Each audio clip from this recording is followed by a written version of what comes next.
اعوذ باللہ من الشیطان الرجیم بسم اللہ الرحمن الرحیم الحمد للہ رب العالمین والصلاة والسلام علی اشرف الانبیاء والمرسلین سیدنا و مولانا ابی القاسم محمد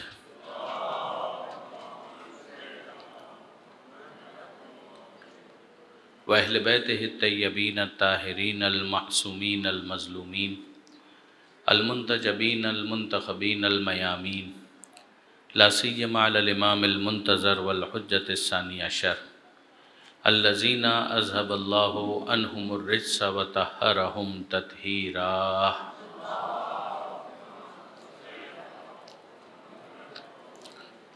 واللعنۃ الدائمۃ الباقیۃ علی اعدائہم اجمعین من یوم ظلمہم الی قیام یوم الدین۔ رب اشرح لی صدری ویسر لی امری واحلل عقدۃ من لسانی یفقہوا قولی واجعلنی خالصا لوجہک الکریم یا اللہ۔ اما بعد،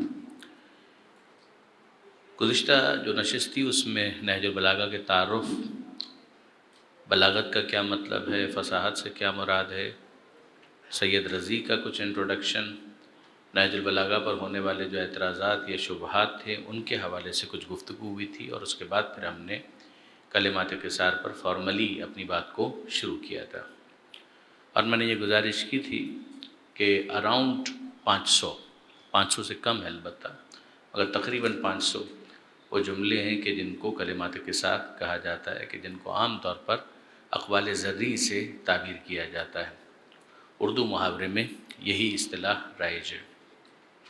وہ عام طور پر ون لائنرز ہیں، کچھ 2-3 سطروں پر مشتمل ہیں، کچھ ان میں ایسے ہیں کہ جو نسبتاً طولانی بھی ہیں۔ پہلا جملہ جو امیر المومنین کا تھا وہ فتنہ اور فساد سے متعلق تھا، کہ جو اس وقت بھی ڈسپلے ہو رہا ہے۔ پھر اس کے بعد دوسرا جملہ کچھ اخلاقی معاملات تھے، کہ جن کے اندر خاص طور پر ذلت نفس کا جو مسئلہ ہے، کہ کیا انسان اسلام کی نظر میں اتنا بے وقت ہے کہ اسے بالکل ہی اپنے نفس کو ذلیل کر دینا چاہیے۔ تو اس پر بات ہوئی تھی کہ ایک ہے عزت نفس، ایک ہے ذلت نفس، ایک ہے تکبر، اور ایک ہے ایک دم سبمسو ہو جانا۔ جو معاملہ ہے وہ بین بین کا ہے، درمیان کا ہے۔ نہ انسان کو پروردگار عالم متکبر یا ایروگنٹ دیکھنا چاہتا ہے، نہ ہی یہ چاہتا ہے کہ انسان خاکساری کے نام پر اپنی عزت نفس کا سودا کرے اور سیلف اسٹیم کو کمپرومائز کرے۔ یہ دونوں چیزیں ایکسیپٹیبل نہیں ہیں، یہ ایکسٹریمز ہیں۔ جو معاملہ ہے وہ درمیان کا ہے۔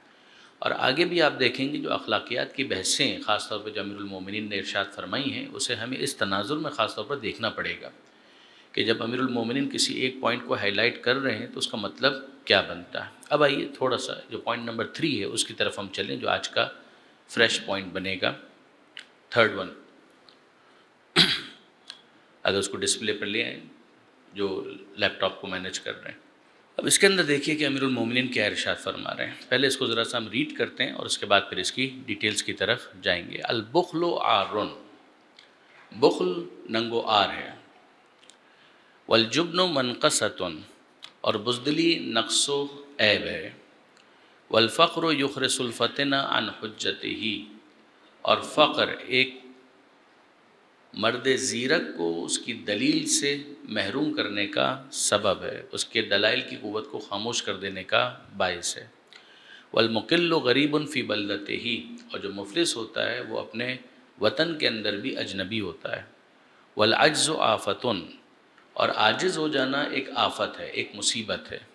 والصبر شجاعہ، اور صبر جو ہے وہ شجاعت ہے۔ والصبر شجاعہ، والزہد ثروہ، اور زہد ایک ثروت ہے۔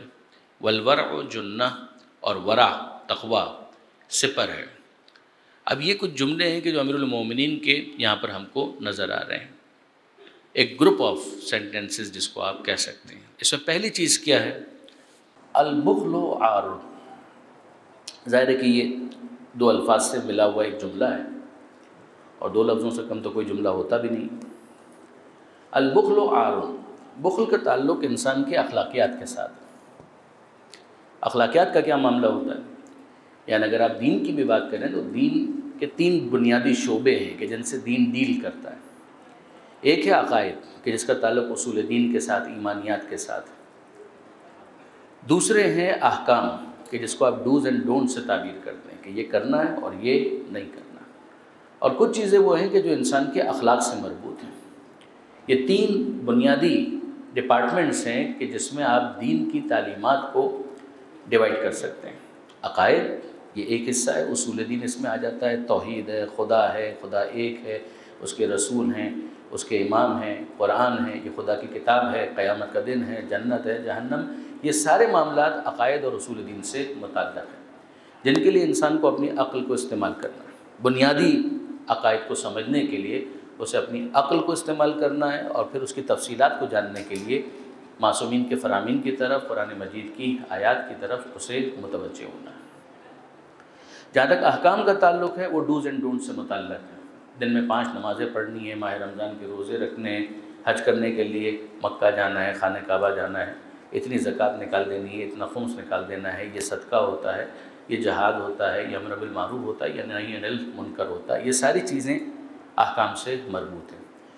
جو تیسرا ڈپارٹمنٹ ہے یا تیسرا سیکشن ہے اس کو آپ کہیں گے اخلاقیات، جو ویلیوز سے متعلق ہے. اب اگر آپ تھوڑا سا غور کریں تو آپ کو اندازہ ہوگا کہ یہ چیزیں آپس میں انٹرلنکڈ ہو جاتی ہیں. عقائد، احکام اور اخلاق یہ آپس میں لنک ہوتے ہیں. کس طریقے سے؟ اخلاقیات کے اندر ایک چیز ہے جس کو آپ کہتے ہیں توکل، اللہ پر بھروسہ. جو اللہ کو مانتا ہی نہیں ہے وہ اللہ پر بھروسہ کرے یہ ناممکن ہے.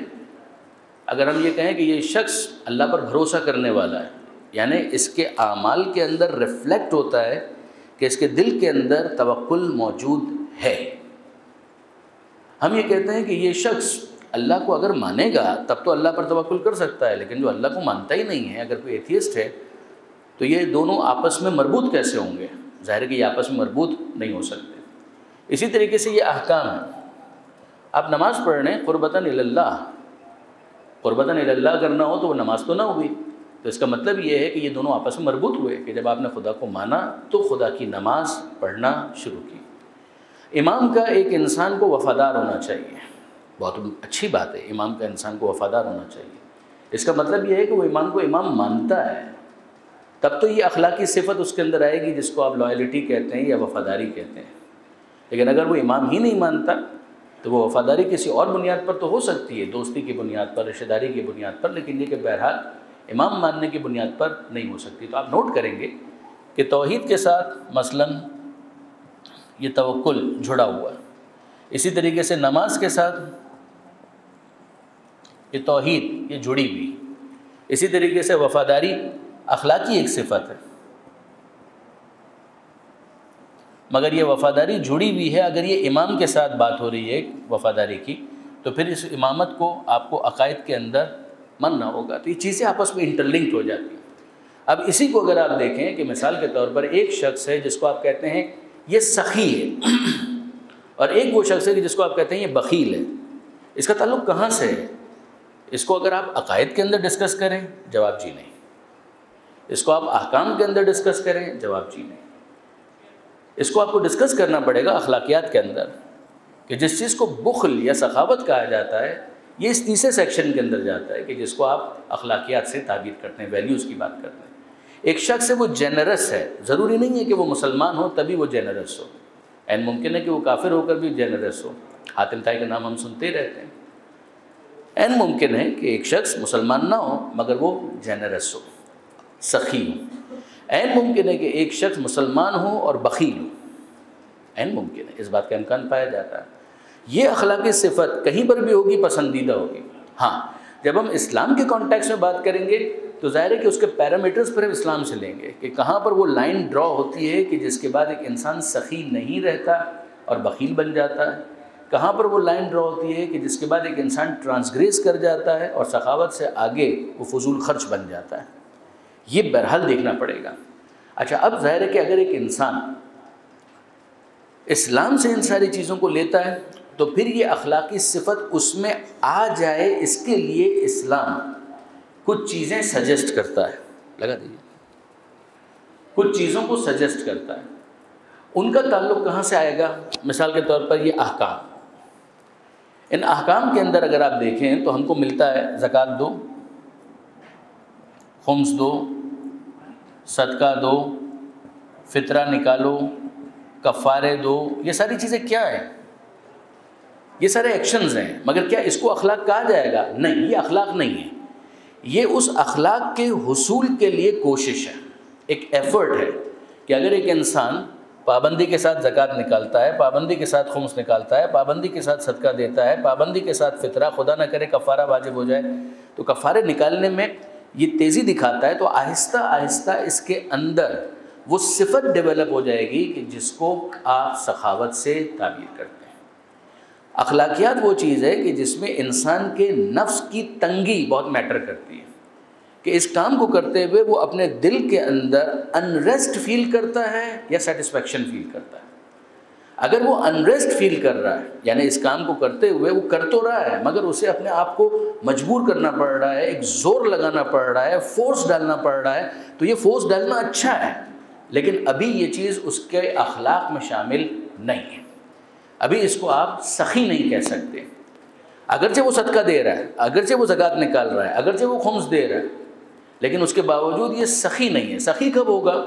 کہ جب اس کو اس عمل کے انجام دینے میں اندر کسی قسم کی تنگی محسوس نہ ہو.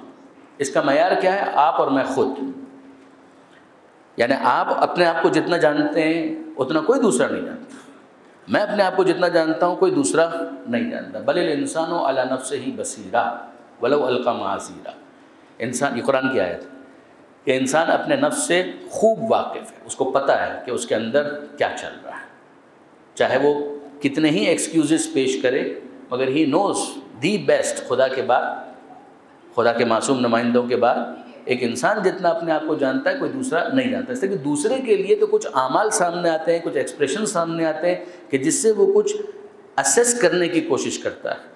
مگر آپ اور میں، ظاہر ہے کہ ہم اپنے آپ کو جتنا جانتے ہیں کوئی دوسرا نہیں جانتا. اگر یہ بات واضح ہوئی تو اس کے لیے میں اس لیے زور دے رہا ہوں کہ آگے اس سے مجھے بہت ہیلپ لینی ہے اس بنیادی گزارش سے کہ یہ یاد رکھیے گا یہ تین چیزیں ہیں، عقائد، احکام اور اخلاق.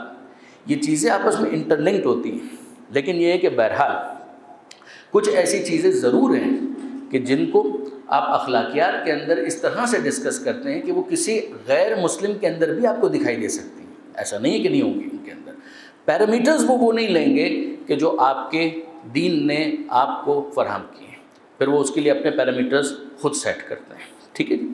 اب آئیے واپس سے تھوڑا سا اس لفظ کے اوپر ہم مزید غور کریں. یہ جو لفظ ہے البخل و آر، تو ہم کو سمجھ میں آیا کہ دو اپوزٹ چیزیں، ایک ہے سخاوت اور اس کے مقابلے پر ہے بخل.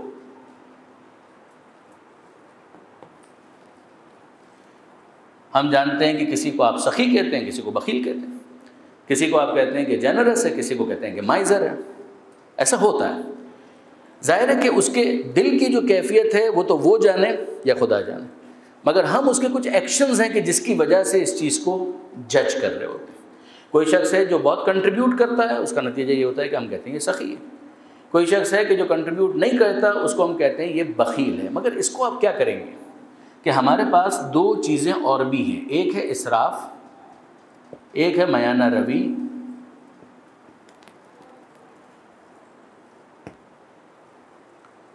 اس کو آپ کیا کریں گے؟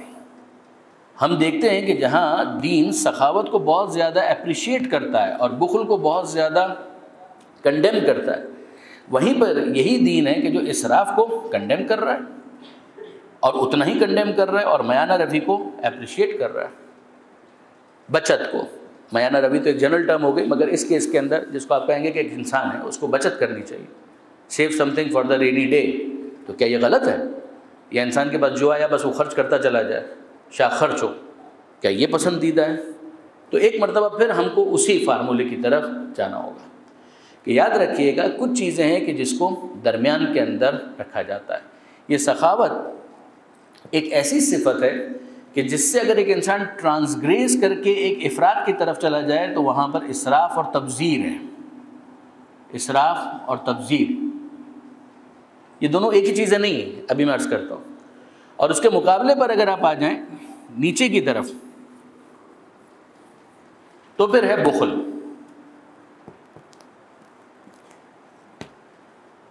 اور یہ درمیان کے اندر جس طریقے سے سخاوت ہے اسی طریقے سے بچت بھی ہے. یہ دونوں چیزیں پسندیدہ ہیں اور یہ دونوں چیزیں ناپسندیدہ ہیں.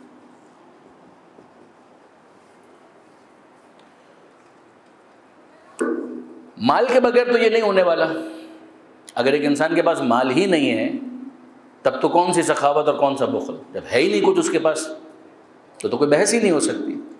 فرض یہ ہے کہ ایک شخص ہے، اس کے پاس مال بھی ہے، اور اب اس مال کے حوالے سے وہ اپنی ایک اپروچ، اپنا ایک اسلوب، اپنا ایک طریقہ کار طے کرنا چاہتا ہے کہ مجھے کیا کرنا چاہیے. تو اسلام نے کہا کہ جناب علی آپ کو یہ کرنا چاہیے. آپ کی کچھ ریلیجیس لیویز ہیں وہ تو آپ کو دینی ہی دینی ہے، زکوٰۃ ہے، خمس ہے. کچھ ہیں جو آپ کے لیے آپشنل ہیں، مثال کے تو صدقہ ہے، کسی کی مدد کر دینا ہے، کسی کو آپ بھوکا دیکھیں تو اس کو کھانا کھلا دیں. اگر وہ مرنے کے قریب ہے تو کھلانا واجب ہو جائے گا، لیکن نہیں، مرنے کے قریب نہیں ہے مگر اگر آپ دے دیں تو اس کی زندگی کچھ بہتر ہو جائے گی اور آپ یہ کام کر سکتے ہیں. تو اسلام کہتا ہے کہ یہ کام کریں، پسندیدہ ہے، ٹھیک ہے. اگر ایسے موقع پر کہ جہاں خرچ کرنا چاہیے اور ایک انسان خرچ نہ کرے تب وہ بخیل ہے. موقع کے باوجود 1. نمبر 2 گنجائش کے باوجود.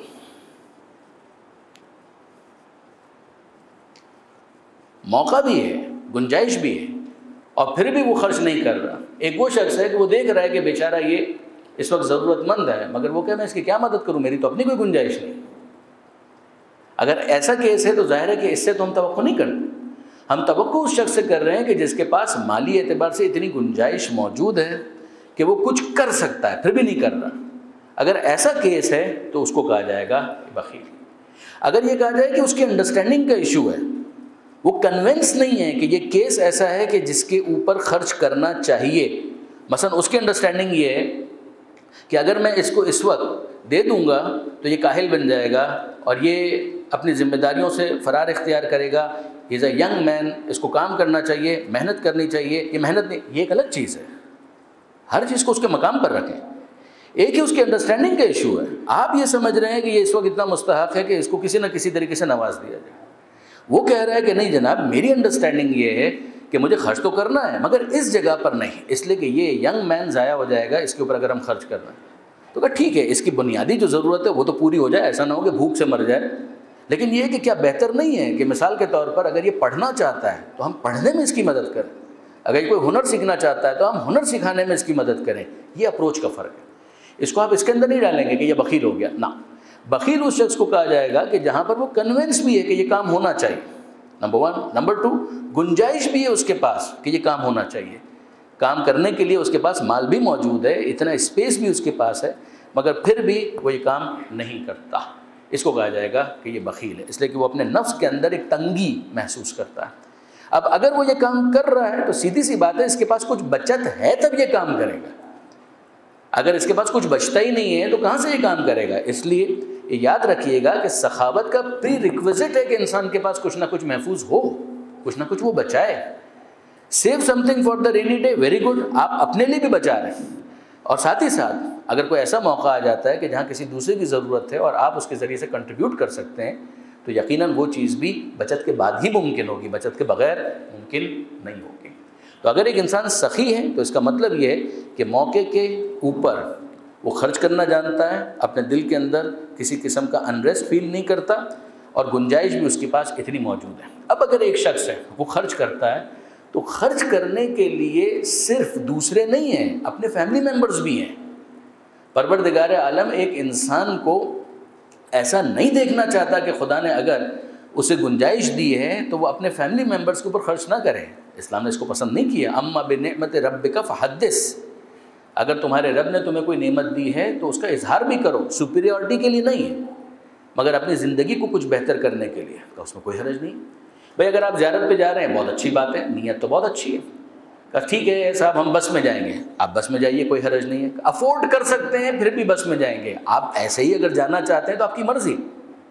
اگر آپ اپنے نفس کی کسی ٹریننگ کے لیے، اپنے نفس کی اصلاح کے لیے کرنا چاہتے ہیں کہ ٹھیک ہے میں افورڈ تو کر سکتا ہوں پھر بھی میں بس میں جاتا ہوں، کوئی بات نہیں. لیکن اگر آپ کے بچے یا آپ کی وائف یا آپ کے گھر والے وہ ابھی اس مرحلے پر نہیں پہنچے اور یہ محسوس ہوتا ہے کہ اگر ان کو بس میں لے جاؤں گا تو ان کا جو سفر زیارت ہے وہ تلخ ہو جائے گا، جبکہ میں افورڈ کر سکتا ہوں کہ میں بائی ایئر چلا جاؤں. تو کیا یہ مناسب ہے کہ انسان بائی ایئر کا خرچہ نہ کرے اور بس میں جائے؟ میں پھر آپ کو یاد دلا رہا ہوں کہ ایسا ہو سکتا ہے. یہ خود میں نے بھی بعض جمعے کے خطبات میں اور دروس کے اندر کہا ہے، میں ریپیٹ بھی کرتا ہوں کہ جو افورڈ بھی کر سکتے ہیں ان کے لیے بھی بہت مناسب ہے کہ زندگی میں مہینے میں ایک دفعہ اپنی عادت بنائیں کہ ویسے ہی بس میں بیٹھا کریں. آپ افورڈ کر سکتے ہیں، آپ کے پاس گاڑی بھی موجود ہے، آپ پھر بھی مہینے میں ایک مرتبہ، 2 مرتبہ یا 2 مہینے میں ایک مرتبہ ویسے ہی جو آپ کا روٹ ہے اس کے اندر بس میں چلے جائیں. نفس کے لیے یہ بہت اچھا ہے، نفس کی اصلاح کے لیے، تزکیہ نفس کے لیے بہت اچھا ہے. مگر یہ ایک الگ چیپٹر ہے. بات یہ ہو رہی ہے کہ آپ اس وقت جا رہے ہیں اپنی فیملی کے ساتھ، اور فیملی کے ساتھ جا رہے ہیں تو کیا فیملی کے ساتھ جاتے ہوئے جب کہ ابھی فیملی ممبرز اس مرحلے کے لیے ذہنی طور پر آمادہ نہیں ہیں، تو کیا ان کے اس سفر کو تلخ کرنا زیادہ بہتر ہے یا نہیں؟ ہم توقع کریں کہ انشاءاللہ زیارت سے جو ہم سیکھیں گے وہ سیکھیں گے. ہم بائی ایئر کا سفر افورڈ کر سکتے ہیں تو کیوں ہم بائی بس جائیں؟ بات صحیح ہے، اس کے اندر کوئی حرج نہیں. کیا اس کو بخل کہا جائے گا؟ بخل کہا جائے گا اگر واقعاً خرچ کرنے میں انسان اپنے نفس کے اندر تنگی محسوس کر رہا ہے. اور اگر وہ پرپس ہے جس کو ابھی میں بیان کر رہا تھا اور فیملی اس کے لیے بھی تیار نہیں ہے، تو میں اس کو حکمت کی غلطی کہوں گا کہ انسان صاحب حکمت نہیں ہے، کہ اس نے صحیح فیصلہ نہیں کیا، ایک اچھی نیت کے ساتھ صحیح فیصلہ نہیں کیا. امید ہے کہ بات کچھ واضح ہوئی ہوگی. تو یاد رکھیے گا، اسراف کا مطلب کیا ہوتا ہے؟ اسراف کا مطلب ہوتا ہے کہ خرچ کرنا، اور ایسا خرچ کرنا کہ جس کو فضول خرچی مانا جائے. فضول میں خرچ کر دیا، اس کا معیار عرف ہے. فقہی اعتبار سے، یعنی اب یہ بحث آ جاتی ہے احکام کی، کہ فقہی اعتبار سے اسراف کہتے ہیں ایسا خرچ کرنا کہ جس کو دیکھ کر سوسائٹی کے اندر افراد، جو دیندار افراد ہیں، وہ بھی یہ کہیں کہ اس کو اتنا خرچ نہیں کرنا چاہیے تھا. اگر یہ کہا جائے کہ اس کو اتنا خرچ نہیں کرنا چاہیے تھا. میں مثال آپ کی خدمت میں عرض کروں. ابھی جو مثال میں نے آپ کے سامنے عرض کی، مڈل کلاس ایک فیملی ہے، اچھی کھاتی پیتی لیکن مڈل کلاس، وہ اگر بس کی جگہ ہوائی جہاز میں سفر کرے، فائن، میرے خیال میں کوئی اتنا محسوس بھی نہیں کرے گا، کہے گا ٹھیک ہے، ایک سفر کی سہولت ہے وہ حاصل کر لی.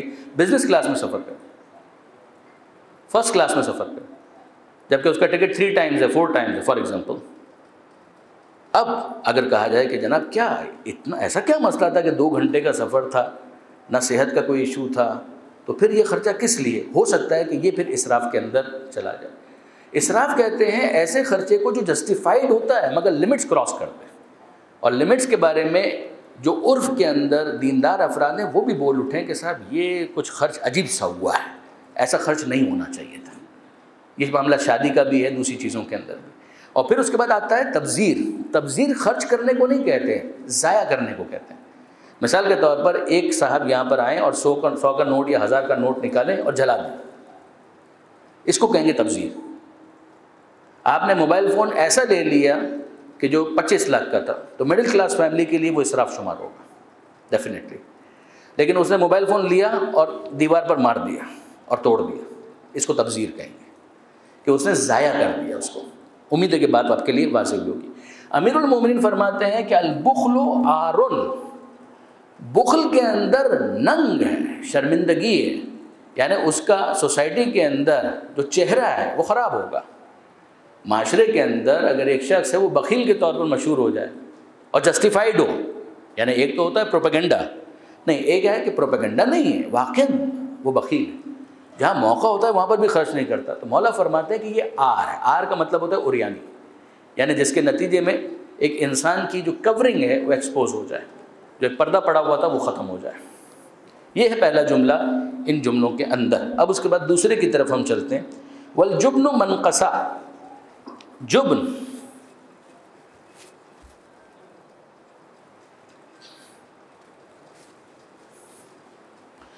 جبن کہتے ہیں بزدلی کو.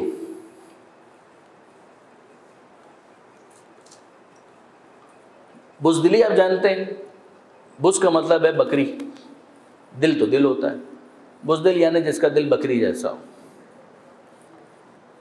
رزم حق و باطل ہو تو مثل بز کوہی ہو، ہلکا یاراں تو پہلوان وغیرہ. سبت جعفر صاحب کا ایک قصیدہ منقبت، اس کے اندر انہوں نے یہ شعر بھی نظم کیا. رزم حق و باطل ہو تو مثل بز کوہی. کوہ کا مطلب ہے پہاڑ، بس کا مطلب بکری، یعنی پہاڑی پر چڑھنے والی بکری، یعنی بھاگ رہی، فرار اختیار کر رہی.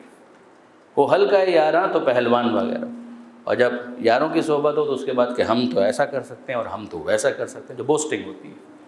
امیر المومنین فرماتے ہیں الجبن منقصہ،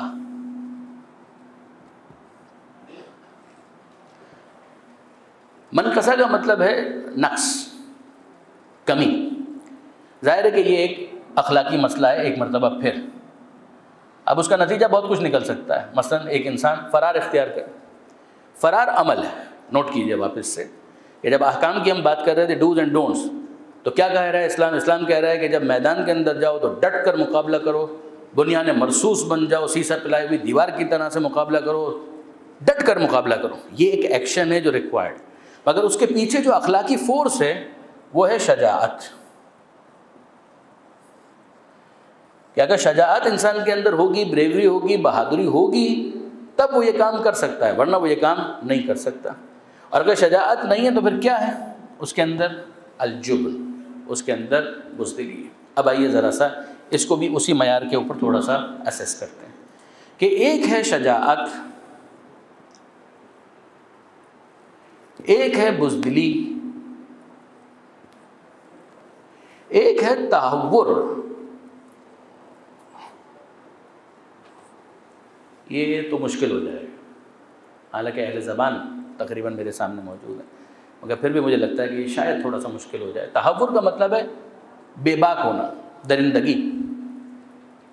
ایک انسان ہے، ایک انسان کا معاملہ یہ کہ اس کے اندر قوت غضب تو ہے. پروردگار عالم نے ہر انسان کے اندر قوت غضب، غصہ رکھا ہے. اب یہ غصہ کب بڑھنا چاہیے اور کب گھٹنا چاہیے؟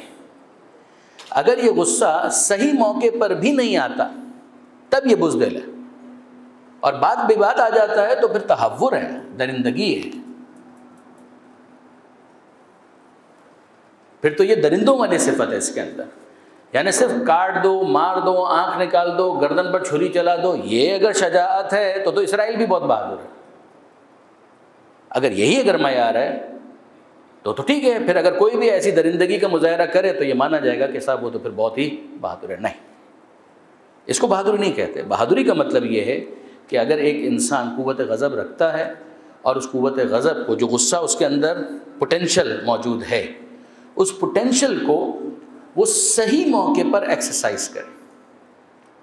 صرف اپنے قوت غضب کو سیٹسفائی کرنے کے لیے نہیں. یعنی ایک ہوتا ہے نا کہ جناب کچھ نہیں تھا تو غصہ کرنا شروع کر دیا، چیخنا شروع کر دیا، چلانا شروع کر دیا.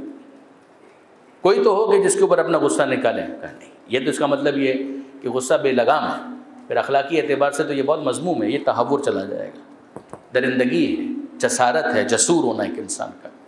یہ پسندیدہ نہیں. اگر یہ قوت غضب بالکل ڈاؤن ہو جائے تو اس کا مطلب یہ ہے کہ کوئی آئے اور آ کر آپ کے ناموس پر بھی حملہ کر دے تو آپ خاموش بیٹھے رہیے. یہ بھی نہیں، ورنہ یہ بزدلی ہے. اس کے بعد ایک چیز آتی ہے کہ جس کو کہا جاتا ہے شجاعت، اور ان دونوں کے درمیان ایک اور چیز آتی ہے جس کو کہا جاتا ہے احتیاط.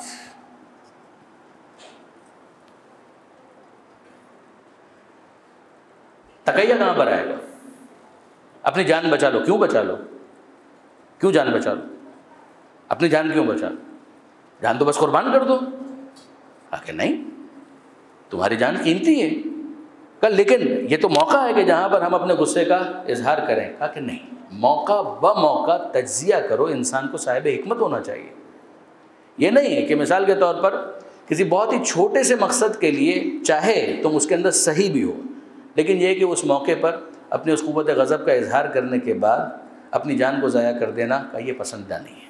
تم رہو گے تو کسی بہتر مقصد کے لیے اپنی جان کو قربان کرنے کا جب موقع ہے تو قربان کر دینا، لیکن یہ کہ ہر موقع وہ موقع نہیں ہوتا. علامہ سید علی نقوی صاحب نے ایک بہت پیاری بات جناب حر کے حالات میں بیان کی. انہوں نے کہا کہ جناب حر نے جب یہ طے کر لیا کہ مجھے جانا ہے تو کچھ دیر تک اپنے آپ کو پوشیدہ رکھا. یعنی کسی کے سامنے اس بات کا اظہار بھی نہیں کیا کہ میں کیا ارادہ رکھتا ہوں. جس پر علامہ فرماتے ہیں کہ کچھ دیر کے لیے صحیح تقیہ پر بھی عمل کیا. بہت خوبصورت جملہ ان کا کہ کچھ دیر کے لیے صحیح مگر تقیہ پر بھی عمل کیا. تقیہ پر کیوں عمل کرنا ہے؟ کہ ابھی اگر میں اس کیمپ کے اندر ہوں اور ابھی ان کے سامنے اظہار کر دوں اور یہ میری جان لے لیں، تو امام حسین علیہ السلام کا جو میں ساتھ دے سکتا ہوں، جو اظہار کر سکتا ہوں، جو میں بیان کر سکتا ہوں، ایک تو یہ ہے کہ توبہ کر سکتا ہوں خود اپنے لیے، دوسرے یہ کہ ان کے لیے جو اس وقت میرے کیمپ کے اندر جو مجھے سمجھ رہے ہیں کہ میں انہی کے ساتھ ہوں، ان سے مجھے ایک پورا خطبہ ہے جناب حر کا جو انہوں نے عاشور کے دن دیا، اور مارولس، یعنی ایکسلنٹ خطبہ ہے۔ بدقسمتی یہ ہے کہ ظاہر ہے کہ یہ چیزیں اس طریقے سے ڈسکس نہیں ہوتی ہیں، کتابوں کے اندر تو موجود ہیں، لیکن یہ کہ وہ پڑھنے والا خطبہ ہے کہ کس طریقے سے وہ گفتگو کر رہے تھے۔ تو کچھ دیر کے لیے انہوں نے اپنے آپ کو مخفی رکھا۔ آپ اگر دیکھیں کہ پیغمبر اکرم ختمی مرتبت احمد مجتبیٰ محمد مصطفیٰ صلی اللہ علیہ وسلم، میں انصاف کی بات آپ سے بتاؤں، یہ لمٹس کی بات ہو رہی تھی کہ لمٹس کراس نہ ہو جائیں، مجھے بار بار ڈر لگتا ہے کہ میں یہاں پر لمٹ کراس نہ کروں۔ پچھلی مرتبہ بھی ڈر لگ رہا تھا، آج بھی ڈر لگ رہا ہے کہ پیغمبر اکرم شب ہجرت کیا کر رہے ہیں۔ پیغمبر اکرم نے شب ہجرت مکہ سے روانہ ہوئے اور مدینہ منورہ پہنچے، تو اس موقع پر پیغمبر اکرم نے اپنے بستر پر کس کو لٹا دیا؟ امیر المومنین کو۔ بے شک مولا کائنات نے فدیہ بننا قبول کیا، پروردگار عالم نے تعریف کی، مگر اگر ہم یہ کہیں کہ اللہ کے رسول آپ اپنی جان کیوں بچا رہے ہیں؟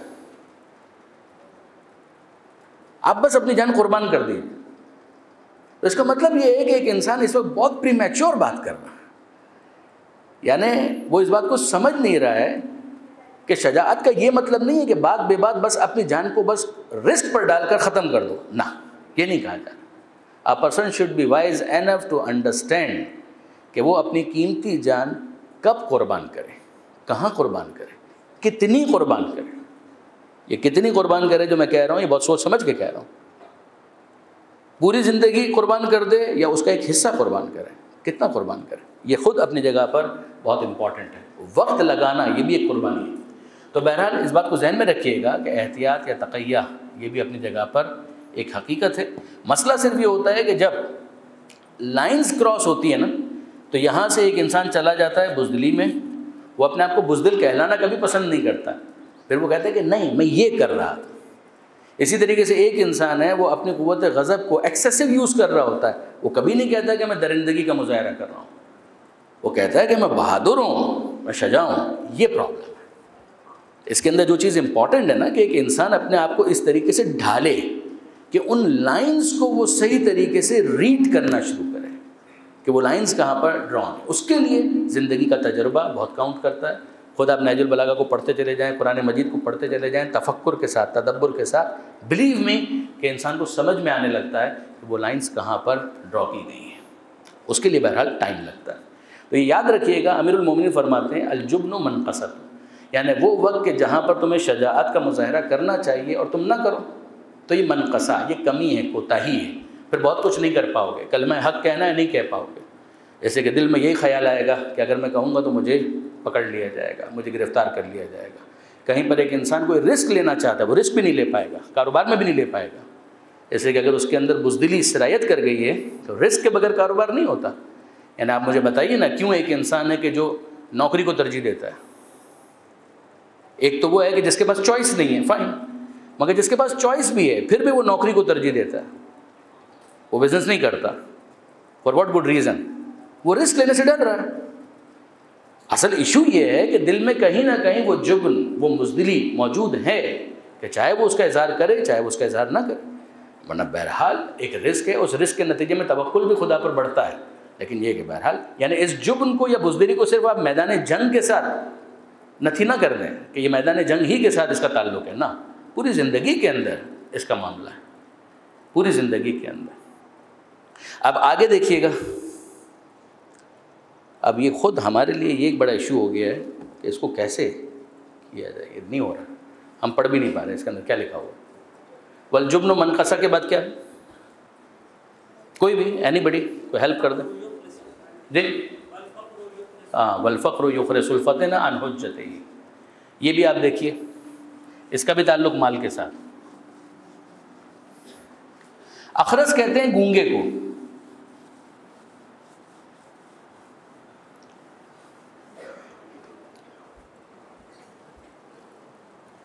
الفقر فقر، اس کا ایک نتیجہ آتا ہے جو آنا نہیں چاہیے مگر آتا ہے. یعنی ایک ہے کہ آئیڈیل ہم بات کر رہے ہیں کہ نہیں ہونا چاہیے مگر ہوتا ایسا ہے، اور وہ کیا ہے؟ الفقر یخرس الفتن ان حجتہ.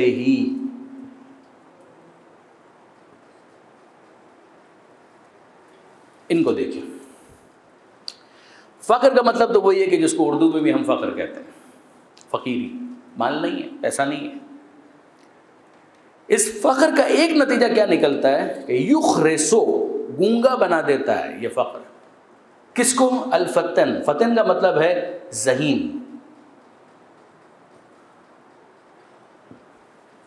ایک ایسا شخص جو بہت انٹیلیجنٹ ہے، بہت اسمارٹ ہے، بہت سمجھدار ہے، واقعاً اس کے پاس دلیل موجود ہے، آرگومنٹ ہے اس کے پاس، پرابلم یہ ہے مال نہیں ہے ابھی اس کے پاس. تو سیٹھ کے سامنے کون بولے کہ تو غلط کرتا ہے؟ سیٹھ صاحب کے پاس سب سے بڑی چیز جو فورس ہے وہ ہے ان کا مال. تو وہ احمق بھی ہے، بے وقوف بھی ہے، اسٹوپڈ بھی ہے، پاگل بھی ہے، سب کچھ ہے، مگر اگر وہ کہہ رہا ہے تو وہ سیٹھ کی بات. اور سامنے اگر جو انسان ہے وہ MBA بھی ہے، CA بھی ہے، ICA میں بھی کیا ہوا ہے، فلانا بھی کیا ہے، ڈھمکانا بھی کیا ہے، سب کچھ کیا ہے اس نے، مگر ابھی سیٹھ صاحب کا موڈ ٹھیک نہیں ہے. Keep quiet. یہ ہوتا ہے، انصاف کی بات یہ ہے کہ یہ ہوتا ہے اسی طریقے سے. اسی لیے فقر کو اسلام نے کبھی بھی سیلیبریٹ نہیں کیا، یہ بات یاد رکھیے گا. ایک فقر جو ہے بے نیازی کے معنی میں، ایک فقر ہے شبیری، جو اقبال نے کہا تھا، اس کی بات نہیں ہو رہی یہاں پر. فقر اسی معنی میں کہ ایک انسان ہے، اس کے پاس اگر مال اور دولت نہیں ہے تو جو صحیح کام وہ کرنا چاہتا ہے اس کا پیس بھی بریک ہوگا. اگر جناب خدیجہ سلام اللہ علیہا کا مال نہ ہوتا تو اسلام کی وہ ترقی نہ ہوتی. وہ ایک فیکٹر ہے اور بہت بڑا فیکٹر ہے. تو یاد رکھیے گا کہ بہرحال ہوتا یہی ہے کہ ایک سائنسدان بھی ہے، اس کے پاس بہت ساری چیزیں ہیں جو بیان وہ کر سکتا ہے، اس کے پاس ایک پروجیکٹ بھی ہے کہ جس کو وہ ایلوبریٹ کر سکتا ہے، وہ ایکسپلین کر سکتا ہے. But it is very difficult کہ جب تک صاحب کا موڈ ٹھیک نہ ہو تب تک وہ اپنی بات کو بیان نہیں کر پائے گا. پھر کئی مرتبہ یہ ہے کہ اسی کے نتیجے میں یہ بھی حاصل ہو جاتا ہے، یعنی یہی فقر جو ہے انسان کو بزدل بھی بنا دیتا ہے. کہ مال نہیں ہے تو ظاہر کہ وہ رسک لینے سے ڈر رہا ہے، بولنے کا جو رسک ہے وہ لینے سے ڈر رہا ہے، نوکری چلی جائے گی. تو خیالات جو ہیں وہ گھٹ کر اس کے سینے میں دفن ہو جاتے ہیں، وہ نہیں بول پاتا. یعنی بعض ایسے مقامات آتے ہیں کہ جہاں پر ایک انسان ہمت کر کے اظہار کر سکتا ہے، لیکن یہ کہ وہ اظہار نہیں کرے گا. جیسے کہ جب اسے اظہار کے آئینے میں اپنے گھر کی حالت یاد آتی ہے، نظر آتی ہے، اس کو یاد آتا ہے کہ میری بہن کی شادی ابھی باقی ہے، اس کو یاد آتا ہے کہ میرے بچے جو ہیں وہ رات کو کھائیں گے کیا، اور ٹھیک ہے خاموش رہو، یہ زیادہ بہتر ہے. ہونا نہیں چاہیے مگر ہوتا ہے، یہ بدقسمتی ہے. یہ وہ چیز ہے کہ جس کو ایک سوشل ایشو کے طور پر، معاشرتی مسئلے کے طور پر امیر المومنین نے گویا بیان فرمایا. اب آئیے اگلا حصہ، والمقل غریب فی بلدتے، یہی اس کا بھی تعلق مفلسی کے ساتھ. مقل کہتے ہیں مفلس کو، کلاش. غریب فی بلدتے ہی، اپنے ہی شہر کے اندر جو مفلس ہے وہ اجنبی ہوتا ہے. ایک شخص اگر مفلس ہے، والمقل غریب، یہ غریب اردو والا نہیں ہے، اس کے لیے تو یہی لفظ آ گیا نا، فی بلدتے.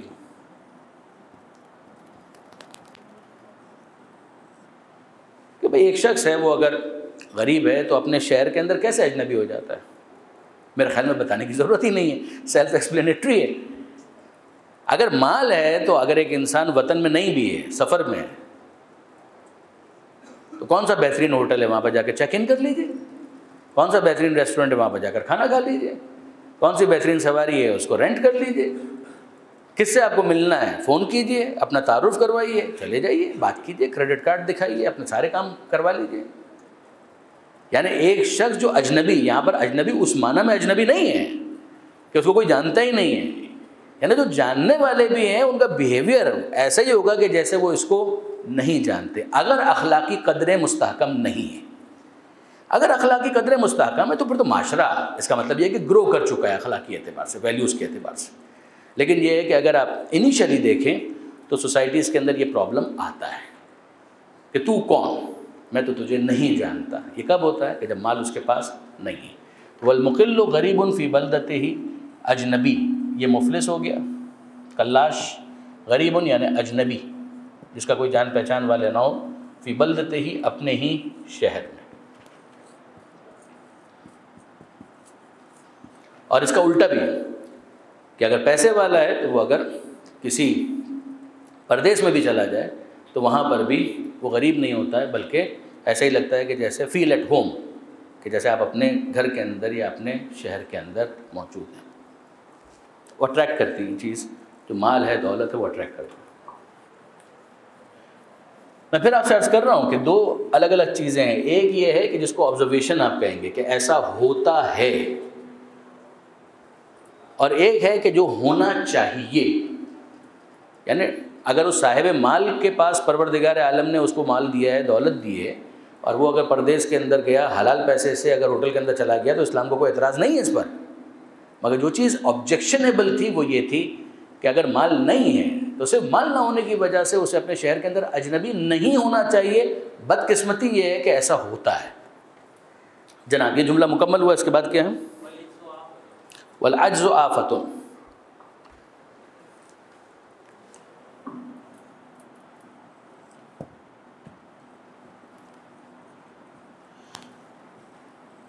یہ لفظ تقریباً اردو میں بھی استعمال ہوتا ہے، عاجز ہو جانا، عاجز ہو جانا۔ آفت ایک مصیبت، آپ کہیں گے کہ جناب یہ ایک مصیبت ہے، ایک مشکل ہے، ایک پریشانی۔ والعجز آفۃ، اب یہ لفظ اگر آپ تھوڑا سا ایکسپلور کریں کہ جو ہمارے روزمرہ کے محاورے ہیں، قرآن ایک معجزہ ہے، عاجز کر دینے والی کتاب، تو قرآن کے سامنے عاجز ہو جانا تو آفت نہیں ہو سکتا، آف کورس نہیں ہو سکتا، یہاں پر وہ مراد نہیں ہے۔ معجز، عاجز کر دینے والا، معجزہ وہ ایکٹ کہ جو عاجز کر دے، وہ ہے ہی اس لیے کہ عاجز کر دے، اس لیے کہ اس کے ذریعے سے کچھ اسٹیبلش کرنا ہے۔ اب آئیے تھوڑا سا اس کو ایکسپلور کرتے ہیں کہ یہ آفت کیسے ہو سکتا ہے۔ یاد رکھیے گا کہ انسان اس دنیا میں محتاج ہے۔ بچہ جب اس دنیا کے اندر آتا ہے تو عاجز ہے، کچھ بھی کرنے سے عاجز ہے، اس کی گردن بھی ایک جگہ پر ٹکتی نہیں ہے، نہ وہ کھڑا ہو سکتا ہے، نہ بیٹھ سکتا ہے، نہ کھا سکتا ہے، نہ پی سکتا ہے، بس روتا رہتا ہے۔ خوش ہو جائے تو مسرور ہو جاتا ہے مثلا۔ تو عاجزی تو وہیں سے ہمیں نظر آتی ہے۔ پروردگار عالم نے انسان کو اس طرح سے بنایا ہے کہ وہ عاجز ہے، بہت ساری چیزیں ہیں جو وہ نہیں کر سکتا، کچھ وہ چیزیں ہیں کہ جن کو وہ کرنا سیکھتا ہے اور آہستہ آہستہ کرنے لگتا ہے۔ اچھا وہ بچہ بھی جب میں کہہ رہا ہوں کہ عاجز ہے تو ظاہر ہے کہ آنکھیں جب اس کی کچھ قابل ہوتی ہیں وہ دیکھنے لگتا ہے، روتا ہے تو ظاہر ہے کہ ایک آواز تو وہ نکال رہا ہے، تو اتنا تو وہ کر سکتا ہے۔ یہاں پر بات اس سے بالاتر ہے، ٹھیک ہے۔ اپنے کھانے کے لیے، اپنے پینے کے لیے وہ محتاج ہے، کھڑے ہونے کے لیے، بیٹھنے کے لیے وہ محتاج ہے۔ آہستہ آہستہ وہ سیکھتا ہے کہ یوں کھایا جاتا ہے، یوں پیا جاتا ہے۔ اچھا پھر آگے دیکھیں کہ جناب ٹھیک وہ سیکھ گیا کہ کھانا کیسے کھایا جاتا ہے، پانی کیسے پیا جاتا ہے مثلا، مگر کھانا نہ ہو تو وہ سروائیو کر پائے گا؟ نہیں کر پائے گا، پھر عاجز ہے۔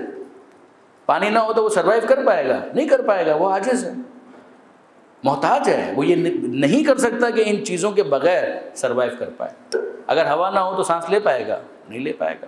پروردگار عالم نے اس کو ایسا بنایا ہے کہ وہ محتاج ہے بہت ساری چیزوں کا، کہ جن کے درمیان وہ سروائیو کرتا ہے اگر وہ چیزیں اس کو پرووائڈ کر دی جائیں اور مل جائیں۔ اب یہاں پر جس چیز کو امیر المومنین کہہ رہے ہیں کہ آفت، اس سے کیا مراد ہے؟ وہ عاجزی کہ جو نہیں ہونی چاہیے تھی اور پھر بھی اگر ہے، جس کو دور کیا جا سکتا ہے اور پھر بھی وہ ہے، اس عاجزی کی بات کی جا رہی ہے کہ یہ ایک آفت ہے۔ یعنی پھر میری بات کو سمجھنے کی کوشش کیجیے گا۔ سوسائٹی کے اندر بہت سارے لوگ مختلف کاموں کو اپنے ذمے پر لے لیتے ہیں۔ ایک ڈاکٹر بن گیا، ایک وکیل بن گیا، ایک انجینئر بن گیا، ایک مثلاً عالم بن گیا، ایک میکینک بن گیا، کوئی یہ بن گیا، کوئی وہ بن گیا، اس سے سوسائٹی کا کام آگے بڑھ رہا ہے۔ کیا اس بات کا امکان ہے کہ ہر شخص ڈاکٹر بن جائے؟ بیمار تو سبھی ہوتے ہیں، تو ہم یہ کہیں کہ جب سب بیمار ہوتے ہیں تو سبھی ڈاکٹر بنے؟ نہیں۔ اس کا مطلب کیا ہے کہ ہماری یہ ایک انڈرسٹینڈنگ ہے کہ سوسائٹی کے کاموں کو اس طریقے سے ڈیوائڈ کر دیا جائے گا کہ کچھ ایک کام کو لے لیں گے، کچھ دوسرے کام کو لے لیں گے، کچھ تیسرے کام کو لے لیں گے۔ ہر شخص دودھ نہیں بیچ سکتا، ہر شخص کسائی نہیں بن سکتا، لیکن کچھ ہیں کہ جو کسائی بنیں گے، کچھ ہیں جو دودھ بیچیں گے، کچھ وہ ہیں، کچھ وہ ہیں، کچھ وہ ہیں، کچھ وہ ہیں۔ کیا اس کی امیر المومنین مذمت کر رہے ہیں؟ امیر المومنین اس کی بھی مذمت نہیں کر رہے ہیں۔ یہ تو آپ کا ایک سیٹ اپ ہے، اس کے بغیر معاشرہ آگے بڑھ نہیں سکتا، یہ تو اسی طریقے سے ہوگا، اس میں بھی کوئی پرابلم نہیں۔ پرابلم اس وقت آتی ہے کہ جب وہ چیزیں کہ جو ایک انسان کی بنیادی کاموں سے متعلق ہیں ان کے بارے میں بھی وہ عاجز آ جائے، وہ کہے کہ میں نہیں کر سکتا، وہ کہ میں نہیں کر سکتا۔ جب وہ کہنا کہ میں نہیں کر سکتا، جب کہ توقع یہ تھی کہ اس کو یہ کام کرنا چاہیے تھا، اس کو کہا جائے گا عاجز ہو جانا۔ ایسی عاجزی کہ جو آفت ہے، جو ایک پریشانی ہے، یہ ایک مصیبت ہے۔ اگر کسی شخص نے مثال کے طور پر یہی نہیں سیکھا کہ کھانا کس طریقے سے چبا کے کھاتے ہیں اور وہ نگل لیتا ہے، یہ عاجزی ہے۔ یعنی اس بچے سے کہا جائے گا اب تم 8 سال کے ہو گئے، 10 سال کے ہو گئے، تم سے توقع نہیں ہے، درود بھیجے گا محمد وآل محمد۔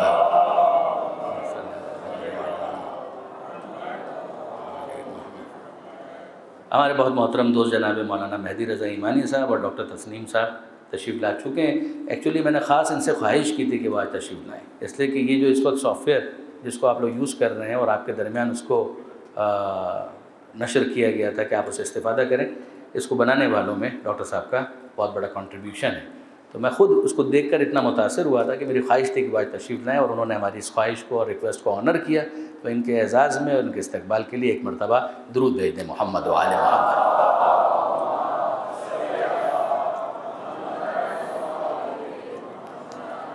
والعجز آفۃ۔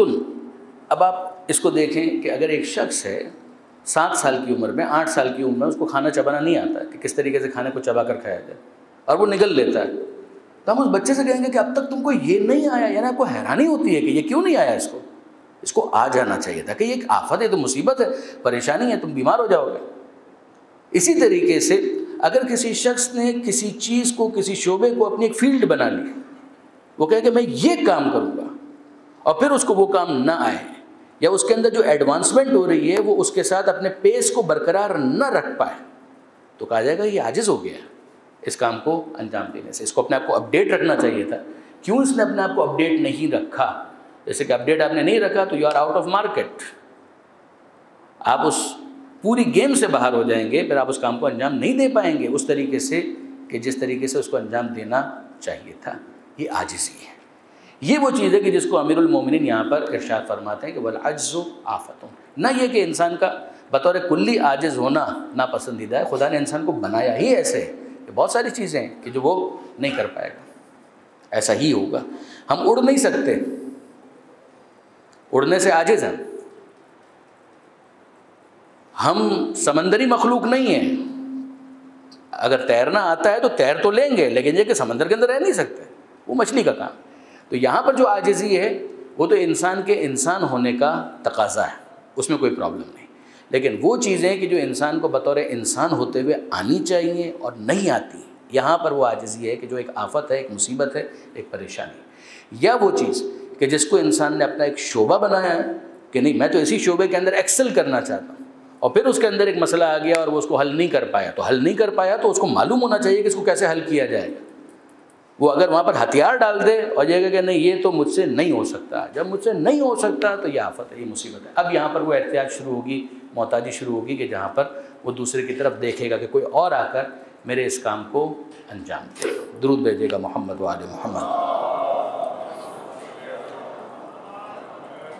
ایک مرتبہ پھر آپ لوگوں کی مدد چاہیے۔ اگلا جملہ کیا؟ والزہد ثروۃ، اور اگلا جملہ بھی بتائیے گا۔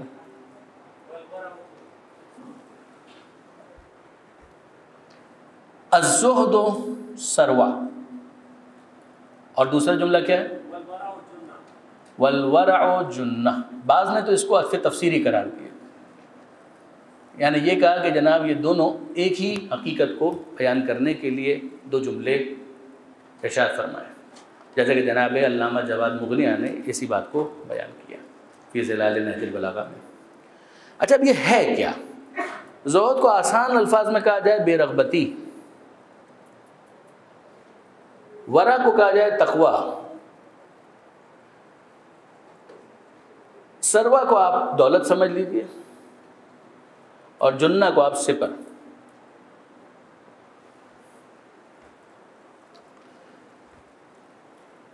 یہ کیا ہوا؟ اگر یہ کہا جائے زہد کا زہد ثروت ہے، اگر آپ مجھے الاؤ کریں تو میں ایک عوامی جملہ آپ کے سامنے عرض کروں۔ زہد کا مطلب ہے کٹ کے نکل جانا، اور ورع کا مطلب ہے بچ کے نکل جانا۔ کٹ کے نکل جانا اور بچ کے نکل جانا کیا مطلب ہوا؟ جیسے مثال کے طور پر آپ فرض کیجئے کہ آپ جا رہے ہیں اور آپ کو آگ لگی ہوئی نظر آ رہی ہے، تو آپ کہتے ہیں کہ صاحب اس گلی کے اندر نہیں جانا، یہاں سے نکل کے دوسری گلی میں چلے جاتے ہیں، وہاں سے ہم اپنا روٹ بنا لیتے ہیں، یہاں پر گڑھے بہت زیادہ ہیں، اس سے ہٹ کے وہاں پر چلے جاتے ہیں، یہاں پر آگ لگی ہوئی ہے، یہاں پر فائرنگ ہو رہی ہے، یہاں سے آپ اس کو زہد سمجھ لیجیے کہ بے رغبتی نہیں، ادھر نہیں جانا ہے، ادھر سے نکل گئے۔ ورع کیا ہے؟ ورع کا مطلب یہ ہے کہ آپ کہیں کہ نہیں جناب جانا بہت ضروری ہے، اس لیے کہ میں تو آگ بجھانے والا ہوں، تو دوسرے تو کٹ کے جا سکتے ہیں لیکن مجھے تو اندر جانا ہے۔ تو آپ نے کہا کہ جناب مجھے تو اندر جانا ہے، مگر ایسے جاؤں گا تو جل جاؤں گا، تو میں کیا کروں؟ فائر پروف جیکٹ پہن کر جاؤں۔ جب فائر پروف جیکٹ آپ نے پہنی تو آپ گئے اس کے اندر، لیکن یہ کہ جب اس کے اندر آپ جا رہے ہیں تو وہ جیکٹ آپ کو بہرحال پروٹیکشن فراہم کرے گی اس سے۔ تو امیر المومنین گویا یہ کہہ رہے ہیں کہ الزہد سروا، کہ اگر ایک انسان ہے وہ بے رغبتی کا مظاہرہ کرے اور ہٹ کر کٹ کے وہاں سے نکل جائے، کہ جہاں پر مثال کے طور پر ایک شخص ہے جس کو پتہ ہے کہ جناب یہ نائٹ کلب ہے، تو اندر جا کر دیکھنے کی کیا ضرورت ہے، نکل جاؤ یہاں سے۔ یہ تو وہ نہیں ہوا کہ جس کو کہہ دیا جائے کہ ترک دنیا، میں ترک دنیا نہیں ہے، ترک دنیا نہیں ہے، یہ تو دنیا کے اندر موجود ایک حرام سے اپنے آپ کو بچا کر نکل جانا ہے، یا تھوڑا سا اور گیپ رکھنا ہے کہ کچھ ایسی چیزیں بھی ہوتی ہیں کہ جو ٹھیک ہے حرام نہ بھی ہو مگر شبہات ہیں، ان سے بھی انسان اپنے آپ کو تھوڑا سا فاصلے پر رکھ کر آگے بڑھ جائے۔ ایک وہ شخص ہے کہ جو کہے کہ نہیں جناب میرا وہاں پر جانا ضروری ہے، مگر جانا ضروری ہے تو اب میں کیا کروں، کس طریقے سے وہاں پر جاؤں؟ جانے کے لیے مجھے کسی نہ کسی سپر کی ضرورت ہے۔ مثلا ایک ظالم بادشاہ ہے، ظالم بادشاہ کے سامنے جانا ہے، ایک کہے کہ جناب میرے لیے کوئی جانا ضروری نہیں، تو خواہ یہ رسک میں کیوں لے رہا ہوں اپنے لیے، کیا ضرورت ہے کہ اپنے آپ کو اس امتحان کے اندر ڈالوں، جبکہ میرا جانا وہاں پر ضروری نہیں، تو صرف دیکھنے کے لیے کہ وہ کیسے ڈیل کرتا ہے، دیکھنے کے لیے کہ وہ کیسے ظلم کرتا ہے، دیکھنے کے لیے کیا ضرورت ہے؟ تو ایک انسان وہ کہے کہ نہیں جناب میں یہاں سے ہٹ کے نکل جاتا ہوں۔ دوسرا وہ شخص ہے جو کہتا ہے کہ نہیں صاحب میں تو وہاں پر کام کرتا ہوں، میرے لیے تو جانا ضروری ہے، لیکن جب جانا ضروری ہے تو اپنے آپ کو اس طرح سے پروٹیکشن میں رکھو کہ تمہارے اندر تقویٰ ہو، ورع ہو، ایک سپر اندر موجود ہو، نفس اتنا قابو میں ہونا چاہیے کہ انسان پھر اس ماحول کے اثرات سے اپنے آپ کو محفوظ رکھ سکے، پھر یہ نہ ہو کہ وہ اس کے اندر ایبزارب ہو جائے، یہ نہ ہو۔ اس لیے کہ کہتے ہیں نا کہ جو نمک کے کان میں گیا وہ خود نمک بن گیا، کہ یہ نہ ہو، وہ اس میں اگر جا بھی رہا ہے تو اس طرح سے جائے کہ اپنے آپ کو بچا کر چلے۔ پھر اس کے بعد زہد کے حوالے سے یاد رکھیے گا، خود قرآن مجید کے اندر سورہ مبارک حدید 57 سورہ ہے، وہاں پروردگار عالم نے ایک تعبیر استعمال کی، لیکن لا تاسوا علی ما فاتکم، کہ اگر جس کے بارے میں خود نہج البلاغہ میں مولا نے کہا کہ پورا زہد اس آیت کے اندر بیان ہو گیا، کہ اگر کچھ کھو جائے، چھن جائے، چلا جائے تو افسوس بہت زیادہ کرنے کی ضرورت نہیں ہے، اور کچھ مل جائے تو بہت زیادہ اترانے کی ضرورت نہیں، کہ زندگی اسی کا نام ہے، کبھی کے دن بڑھے کبھی کی راتیں بڑھی، کبھی ہوتا ہے اس طریقے سے، آ گیا تو بہت زیادہ اترانے کی ضرورت نہیں، چلا گیا تو بہت زیادہ افسوس کرنے کی بھی ضرورت نہیں ہے۔ کہ اگر یہ ہے کہ ایک انسان انڈیفرنٹ ہو جائے، انڈیفرنٹ، آسان نہیں ہے، کچھ نہ کچھ تو بہرحال ایک انسان کی فیلنگز ہوتی ہیں، مگر اس کو ایک مرتبہ اور ایک رتبہ اور ایک مقام کہا جاتا ہے کہ وہ زاہد ہے، یعنی فرق نہیں پڑا، کر رہے ہیں ٹھیک ہے، روٹی روزی کے لیے کوشش کر رہے ہیں، کروڑوں کا فائدہ ہو گیا الحمدللہ، ٹھیک ہے، خدا کا شکر ہے، پروردگار کی نعمت ہے، مگر وہ اپنے نفس کا اگر اندر جائزہ لے تو کہاں پر وہ پہنچا ہوا ہے؟ سینہ کو چوڑا ہوا، اکڑ کچھ آئی، کچھ بھی اگر آئی تو وہ زہد کے خلاف ہے، نقصان ہو گیا، ٹھیک ہے، للہ الحمد، پروردگار عالم کا شکر ہے، آسان نہیں ہے، 5 روپے کا نقصان ہو گیا کوئی بات نہیں، 5 کروڑ کا نقصان ہو گیا، فرق پڑ جاتا ہے، اتنی آسانی سے کوئی بات نہیں ہے، نہیں نکلے گا منہ سے، جیسے کہ وہ دل میں نہیں آئے گا تو زبان سے کیسے نکلے گا؟ تو وہ جو جملہ ہے اگر اس موقع پر بھی آ جائے، انڈیفرنٹ اگر یہ ہو جائے اس صورت میں جو سورہ حدید کے اندر خدا نے معیار بیان کیا، تو وہ زہد ہے، جس کو وہ اصول فقہ کے اندر عربی میں کہا جاتا ہے کہ ایک ہے بشرط شے، ایک ہے بشرط لا، اور ایک ہے لا بشرط، یہ نہ وہ کچھ بھی نہیں، علی حال۔ تو بہرحال یہ والا جملہ غالباً یہاں پر مکمل ہو رہا ہے، دیکھیے گا ابھی بھی باقی ایک جملہ، فرمائیے کیا ہے آگے؟ مکمل ہو گیا، تو نیکسٹ جملے کی طرف چلیے، ٹائم دیکھیں ہم کتنا ہوا۔ والصبر شجاعہ، شجاعہ،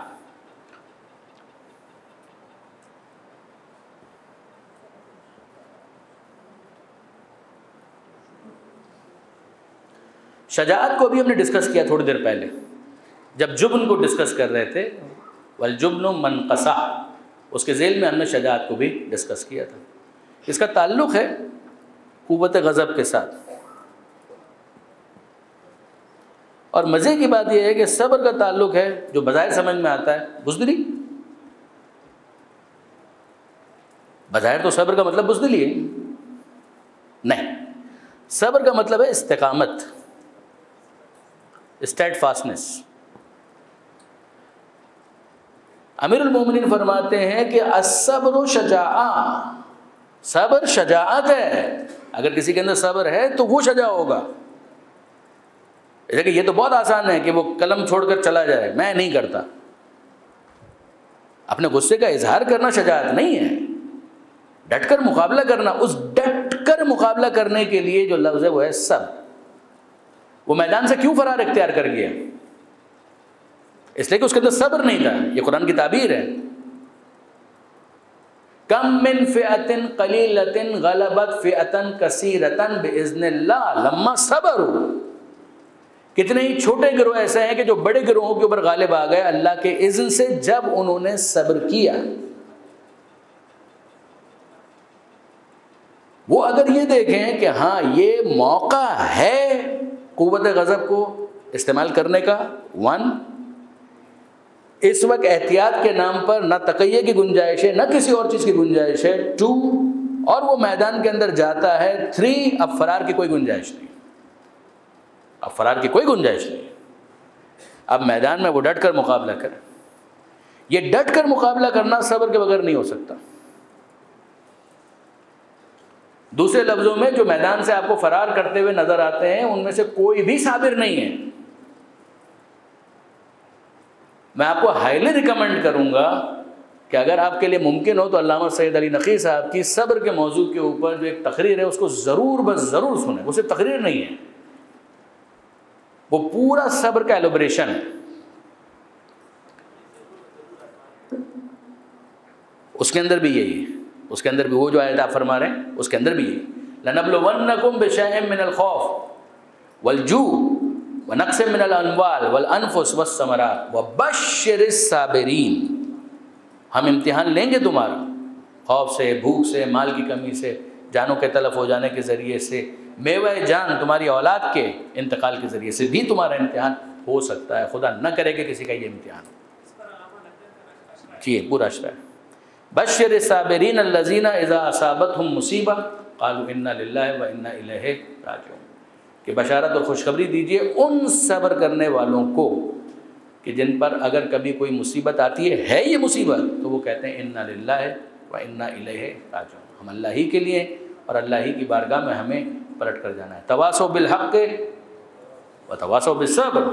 خسارے سے وہ باہر ہیں جو حق کا پیغام ایک دوسرے کو دینے والے ہیں اور صبر کی نصیحت ایک دوسرے کو کرنے والے ہیں. صبر، استقامت. کہ نہیں سمجھ میں آ رہا، مثال کے طور پر میں کہوں کہ نہج البلاغہ آپ پڑھ رہے ہیں، آپ نے ایک دفعہ ٹرائی کیا، 5 10 20 جملے پڑھے، مشکل ہے، اور بھاری پتھر سمجھ کر چوم کر رکھ دیا. یہ صبر کے خلاف، یہ صبر کے خلاف.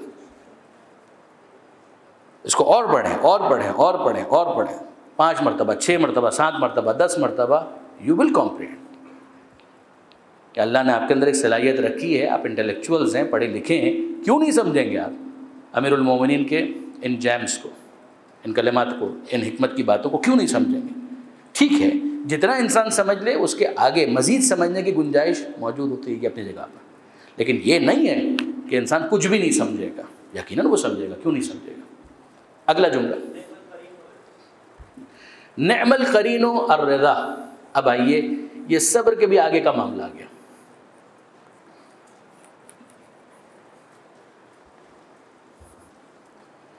نعم القرین الرضا.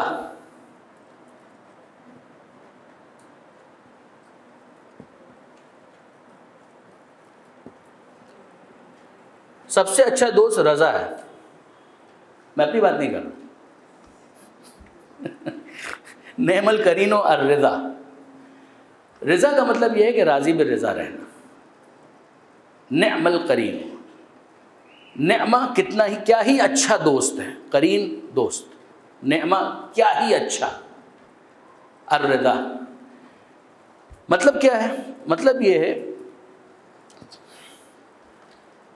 کہ اگر ایک انسان اپنی پوری ایفرٹس کر لے. مسئلہ سارا کیا آتا ہے برادران عزیز اور خواہران محترم؟ یہاں پر بھی پرابلم یہ آتا ہے کہ اگر ایک شخص کوشش نہ کرے، جس کے لیے قرآن مجید نے فارمولہ دیا کہ ان لیس للانسان الا ما سعی، انسان کو وہ ملے گا جس کی وہ کوشش کرتا ہے. ان اللہ لا یغیر ما بقوم حتی یغیروا ما بانفسہم. خدا اس وقت تک کسی قوم کی حالت نہیں بدلتا جب تک وہ قوم خود اپنی حالت بدلنے کے لیے میدان عمل میں. یہ قرآن نے کچھ فارمولے دیے. اب ایک شخص وہ ہے کہ جو کوشش نہیں کرتا اور پھر اس کے بعد غربت میں زندگی گزار رہا ہے. وہ کہ میں رضا پروردگار پر راضی ہوں. My dear, you are living in a fool's paradise. آپ اپنے آپ کو بے وقوف بنا رہے ہیں. پروردگار عالم نے آپ کے لیے یہ چاہا، آپ نے کیسے اس کو جج کیا؟ خدا اس پر راضی ہے، آپ نے اس کو کیسے جج کیا؟ جبکہ کوشش تو آپ کر ہی نہیں رہے. ایک شخص ہے، پانی سامنے پڑا ہوا ہے، نہیں پیتا، اور کہتا ہے کہ میں خدا کے اس فعل کے اوپر راضی ہوں کہ وہ مجھے پیاسا دیکھنا چاہتا ہے. معقول نہیں ہے. جب پانی موجود ہے آپ پی کیوں نہیں رہے؟ کتاب آپ کے گھر میں موجود ہے، آپ اٹھا نہیں رہے، اور اس کے بعد کہیں کہ خدا مجھے جاہل دیکھنا چاہتا ہے، میں اس جہالت پر راضی ہوں. میں خدا کے اس فیصلے پر راضی ہوں کہ وہ مجھے جاہل دیکھنا چاہتا ہے. یہ نہیں. ایک انسان اپنی ایفرٹس پوری کر لے، پھر اس کے بعد رزلٹ اگر وہ نہیں آتا جو ایز ڈیزائرڈ یا ایز ایکسپیکٹڈ تھا، تو اس وقت وہ اپنے آپ کو سرنڈر کرے اور کہے کہ ہاں اگر پروردگار یہی چاہتا ہے تو میں اس پر راضی ہوں. یہ وہ چیز ہے کہ جس کو کہا جائے گا نعم القرین الرضا. لیکن اگر انسان نے کوشش نہیں کی تو وہ کوتاہی عمل کا مجرم ہے. تو اسے رضا پروردگار سے تعبیر کر کے جاہلیت کا مظاہرہ کر رہا ہے. پروردگار عالم نے اس کے لیے چاہا، یہ کنکلوژن اس کا فالٹی ہے، رانگ ہے. لیکن اگر واقعاً ایسا ہی تو ٹھیک ہے، بسم اللہ، کوئی بات نہیں. پھر واقعاً اس کو کہنے کا حق ہے کہ رضاً بقضائہ و تسلیماً لامرہ. آپ نوٹ کیجئے کہ امام مظلوم نے پورے صبر کے ساتھ استقامت کا مظاہرہ بھی کیا ہے، اور پھر اس کے بعد کہیں پر بھی عمل میں کوئی کوتاہی نہیں. اور پہلے سے جانتے تھے کہ اس موقع پر پروردگار سے کو مجھ سے شہادت مطلوب ہے. شہادت کا مطلب کیا ہے؟ کہ اپنی پوری ایفرٹس کے بعد قربانی پیش کرنا. یہ نہیں ہے کہ پہلے ہی جب قتل ہی ہونا ہے تو تلوار رکھ دیں. یہ نہیں ہوگا. عمل پورا کیا جائے گا، استقامت کا مظاہرہ کیا جائے گا صبر کے ساتھ. الصبر و شجاعہ، ابھی بات گزری. اب اس کے بعد کہ مالک مجھے معلوم ہے کہ تو اس موقع پر مجھ سے یہ چاہتا ہے، میں راضی ہوں. نعم القرین الرضا رضاً بقضائک و تسلیما لامرک انا للہ و انا الیہ راجعون. پھر یہ جملہ کہنے کا مزہ بھی ہے. پھر یہ جملہ کہنے کا واقعاً مزہ ہے. اس جملے کے اندر لذت ہے. لیکن یہ کہ اس کے بغیر اگر ایک انسان محنت نہ کرے، ایفرٹس نہ کرے، اور پھر جو اس کی کوتاہی کی وجہ سے رزلٹ آیا ہے اس کو وہ کہے کہ میں خدا کی رضا پر راضی ہوں، یہ نہیں ہوگا۔ ہاں اب اگر وہ اس پر راضی ہو گیا، مثال کے طور پہ ایک شخص ہے، اس نے پوری محنت کی، پروموشن نہیں ہوا، due to any good reason نہیں ہوا، باس نہیں مانا، نہیں سمجھ میں آیا اس کو، اس نے پوری محنت کر لی پھر بھی نہیں ہوا، اب وہ کہے کہ ٹھیک ہے، پروردگار عالم اگر یہ چاہتا ہے کہ میں اس وقت اس پروموشن سے محروم رہوں تو میں اس پر خدا کی رضا سمجھتے ہوئے راضی ہوں۔ یہ بات سمجھ میں آتی ہے۔ یہاں پر وہ 8ویں امام کا جملہ جو انتہائی فیسینیٹنگ، انتہائی زبردست، دل کو چھو جانے والا جملہ ہے۔ 8ویں امام ارشاد فرماتے ہیں جو خدا کے دیے ہوئے مختصر رزق پر راضی ہو جاتا ہے، خدا اس کی مختصر عبادت پر راضی ہو جاتا ہے۔ جو خدا کے دیے ہوئے مختصر رزق پر راضی ہو جاتا ہے، خدا اس کے مختصر عمل پر، مختصر عبادت پر راضی ہو جاتا ہے۔ یاد رکھنے والا اور واقعاً میمورائز کرنے والا 8ویں امام کا یہ جملہ ہے۔ نعم القرین الرضا۔ نیکسٹ،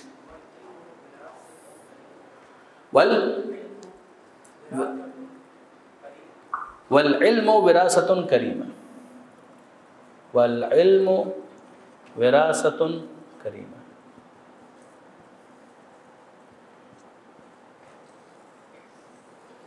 علم کی بات ہو رہی ہے کہ علم وراثت ہے۔ جب علم وراثت ہے تو وراثت کا تعلق بات کے لیے ہوتا ہے، اتنا تو ہم سب جانتے ہیں۔ وراثت میں فوراً ہمارے ذہن میں کیا آتا ہے؟ اگر کسی کا انتقال ہو جائے اور وہ چھوڑ کر کیا گیا، جو وہ چھوڑ کر گیا ظاہر ہے کہ وہ ورثہ کو ملے گا۔ تو ایک چیز ہے کہ جس کی ٹرانزیشن ہو رہی ہے یہاں سے وہاں، اور ایسی ہو رہی ہے کہ جو اس کے جانے کے بعد دوسروں کے کام آ سکے، اس کو ہم عام طور پر میراث سے اور وراثت سے تعبیر کرتے ہیں۔ ایسا ہی ہے نا جناب؟ یہ جو علم کو امیر المومنین نے کہا وراثت، اس کا ایک مطلب تو یہی کہا گیا کہ ظاہر ہے کہ ایک صاحب علم ہے، وہ اپنا علم دوسروں کو دیتا ہے جو اس کے شاگرد ہیں، جو اس سے استفادہ کرنے والے ہیں، چاہے اس کے فارمل شاگرد ہوں، انفارمل شاگرد ہوں، اس کی بات سننے والے ہیں، اس کی نشستوں میں بیٹھنے والے ہیں۔ اس سے اگر انہوں نے کوئی چیز سیکھی ہے تو منتقل ہو گئی، اور امکان اس بات کا زیادہ ہے کہ جو استاد ہوتا ہے ظاہر ہے کہ اس کی ایج زیادہ ہوتی ہے، عام طور پر جو شاگرد ہوتے ہیں فارملی ان کی ایج کم ہوتی ہے، تو اس کے جانے کے بعد بھی یہ علم باقی رہ جائے گا، یہ نہیں ہوگا کہ اس کے جاتے ہوئے وہ علم بھی چلا گیا۔ کہ اس سے بہتر وراثت ہو نہیں سکتی۔ شریفانہ جو میراث ہے کہ اس کے اندر جو علم اس نے اپنا دوسروں کو منتقل کر دیا، اس سے بہتر میراث ہو نہیں سکتی۔ وراثۃ کریمہ۔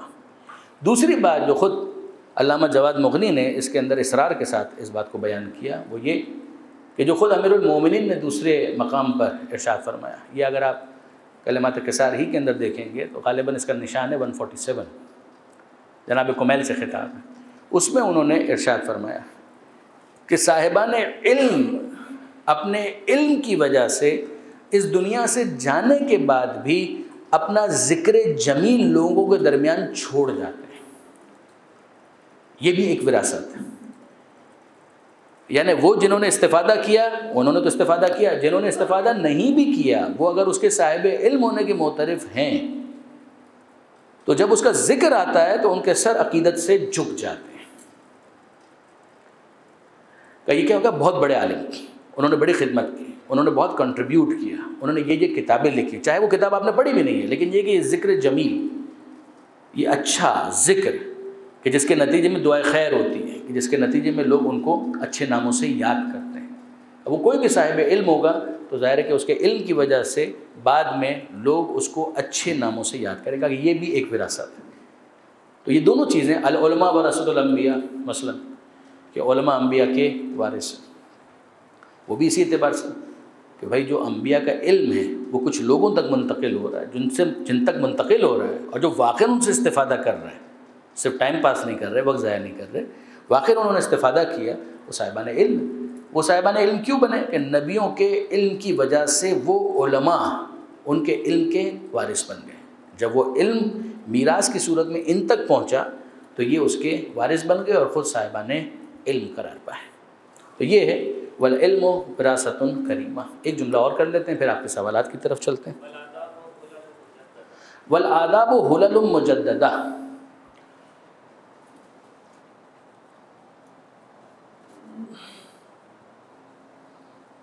حللا مجددہ. آداب وہی ہیں کہ جن کو ہم عام طور پہ کہتے ہیں کہ ادب، آداب، اخلاقیات، اور زیادہ صراحت کے ساتھ اچھے صفات، اچھی صفات، اوصاف حمیدہ.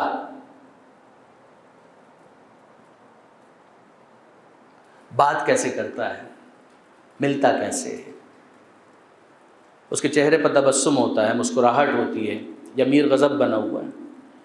امیر المومنین فرماتے ہیں والآداب حلل مجددہ.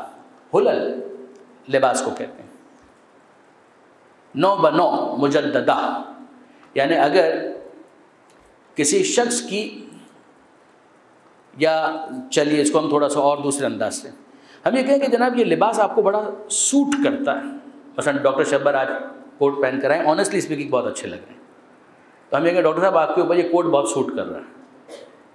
یا بعض افراد کا امامہ ان کے اوپر سوٹ کرتا ہے، یہ چشمہ آپ کے اوپر سوٹ کر رہا ہے، آپ کے اوپر اچھا لگ رہا ہے. یعنی جو آپ کا وجود ہے وہ تو ہے، مگر کچھ چیزیں ہیں کہ جن کو جب آپ استعمال کرتے ہیں تو محسوس ہوتا ہے کہ یہ آپ پر سوٹ کر رہی ہیں. بس یہ انگوٹھی ہے، یہ آپ کے اوپر اچھی لگ رہی ہے. خواتین کے جو زیورات کے معاملات ہیں وہ تقریباً اسی طرح کے ہوتے ہوں گے. یہ تمام تر چیزیں انسان کی شخصیت کے اندر کچھ نہ کچھ اثر تو رکھتی ہیں. اور ایسا نہیں ہے کہ اسلام نے اس کی مخالفت کی ہے. اسلام نے کہا ہے کہ انسان کو ویل ڈریسڈ ہونا چاہیے. وَثِيَابَكَ فَطَهِّرْ، خود مبلغین کے لیے سورہ مدثر کے اندر آیا کہ تمہارا لباس جو ہے اس کو پاکیزہ ہونا چاہیے. ایک ہے اسراف جو پہلے ہم ڈسکس کر چکے، اس کی وہ نہیں بات ہو رہی. بات ہو رہی ہے کہ انسان کا ویل ڈریسڈ ہونا، وہ اس کے لیے باعث زینت ہے، وہ اس کی شخصیت کے تعارف میں اس کا ایک اپنا رول ہے. اب اس کے بعد آ جاتی ہے بات یہ کہ امیر المومنین فرماتے ہیں کہ اس ظاہری لباس کا جو رول ہے وہ تو ہے، مگر یاد رکھنا اگر تمہارے اوصاف، تمہارے صفات اچھے ہیں، تمہارے اخلاق اچھے ہیں تو یہ اس سے بڑھ کر ہے. وہ تو ایک لباس ہے، یہ حلل مجددہ. یہ ایسا ہے کہ جیسے تم نے بہت اچھا لباس پہن کر اپنے آپ کو ویل ڈریسڈ انٹروڈیوس کروانا چاہا، تو جو لباس کی تاثیر ہوتی ہے تمہارے آداب، تمہارے اوصاف حمیدہ، ان کا یہی اثر ہوتا ہے. کیسے ملتا ہے، کیسے بات کرتا ہے، کیسے ڈسکس کرتا ہے، کیسے ڈیل کرتا ہے. کسی کو پریشانی میں دیکھے تو اس کا انداز کیا ہوتا ہے، کسی کو خوش دیکھے تو اس کی خوشی سے حسد تو محسوس نہیں کرتا، وغیرہ وغیرہ وغیرہ وغیرہ. والآداب حلل مجددہ. آگے بڑھی یا بلکہ ٹھیک ہے، میرے خیال میں آج اس کے اوپر ہم پاز کریں. 12:15 میری گھڑی میں اب بجیں. نسلیں بھی مفلسی میں رہتی ہیں اپنوں کے ہوتے ہوئے، تو قرآن کیا کہتا ہے؟ اس پر تو بات ہوئی نا کہ اگر ایک انسان کے پاس گنجائش ہے تو اس کو دوسروں کے اوپر خرچ کرنا چاہیے، اور پریفرنس بہرحال اپنی اولاد، اپنے گھر والوں کو دی جانی چاہیے، چراغ تلے اندھیرا نہ ہو.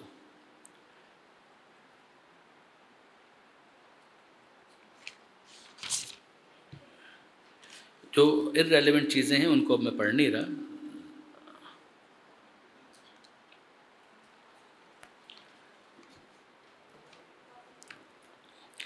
خواتین کے لیے شجاعت کی حد بیان کریں. میں نے سنا ہے کہ مولا علی نے فرمایا کہ عورت کی بزدلی پسندیدہ ہے اور کنجوسی بھی پسندیدہ ہے.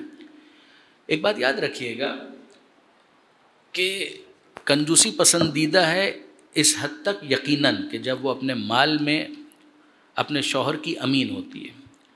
ظاہر ہے کہ شوہر اگر اس کو گھر کے اخراجات کو مینیج کرنے کے لیے، مینٹین کرنے کے لیے کچھ دے رہا ہے تو اس کو اس کے اندر قناعت کا مظاہرہ بھرپور کرنا چاہیے. ایسا نہ ہو کہ اس کے پاس جو رقم امانت کے طور پر موجود ہے تاکہ وہ اپنے گھر کے معاملات کو مینیج کر سکے، تو یہ نہ ہو کہ اس کے اندر کوئی ایسا خرچہ ہو جائے کہ جس کی وجہ سے یہ بجٹ آؤٹ ہو جائے، جس کی وجہ سے بالآخر گھر کے اندر ناچاکی، پریشانیاں.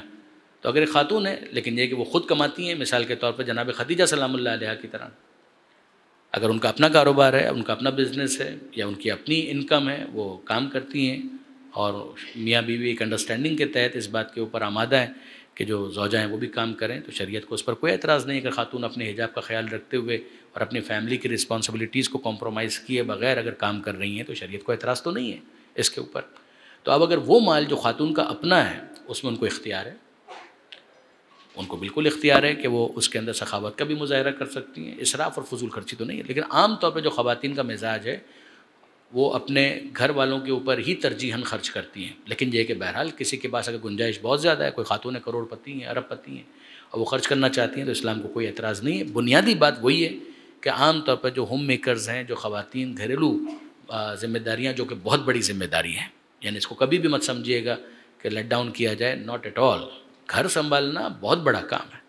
اگر کوئی خاتون گھر کو سنبھالتے ہوئے اور اس میں جو شوہر ان کو اخراجات کے لیے رقم وغیرہ فراہم کرتے ہیں تو اس میں ان کا پوری کیلکولیشن کے ساتھ چلنا، اور کہیں پر اگر سخاوت کا مظاہرہ کرنا ہے تو پہلے اپنے شوہر کو آن بورڈ لینا، یہ وہ طریقہ کار ہے کہ جو اسلام نے سجیسٹ کیا ہے. دوسری چیز، جیسا کہ آپ نے فرمایا، میدان جہاد، میدان جنگ وہ خواتین کے لیے نہیں رکھا گیا. یعنی خاتون سے توقع نہیں ہے کہ وہ میدان کے اندر جا کر سپاہی کی طرح سے لڑنے کا کام انجام دے. یہ ایون کربلا کے اندر بھی اگر آپ دیکھیں تو جناب زینب کا کام چھوٹا نہیں ہے، بہت بڑا کام ہے. مگر جناب زینب سلام اللہ علیہا سے بھی یہ کام نہیں مانگا گیا کہ وہ میدان کے اندر آ کر تلوار لے کر مقابلہ کریں، اور دیگر خواتین نے بھی یہ کام نہیں کیا. اس کی وجہ یہ بنیادی طور پر کہ خواتین سے یہ جنگ ساقط ہے، لیکن ان سے جو جنگ جس کا مطالبہ کیا گیا ہے کہ جس کے عمل دینے پر، انجام دینے پر ان کو وہی ثواب ملے گا کہ جو جہاد کا ہے فی سبیل اللہ، وہ یہ کہ جہاد المرأۃ حسن التبعل، کہ اگر ایک خاتون اپنے گھر کو صحیح طرح سے مینیج کر لے تو اس کا وہی ثواب ہے کہ جو مجاہد فی سبیل اللہ کا ہے.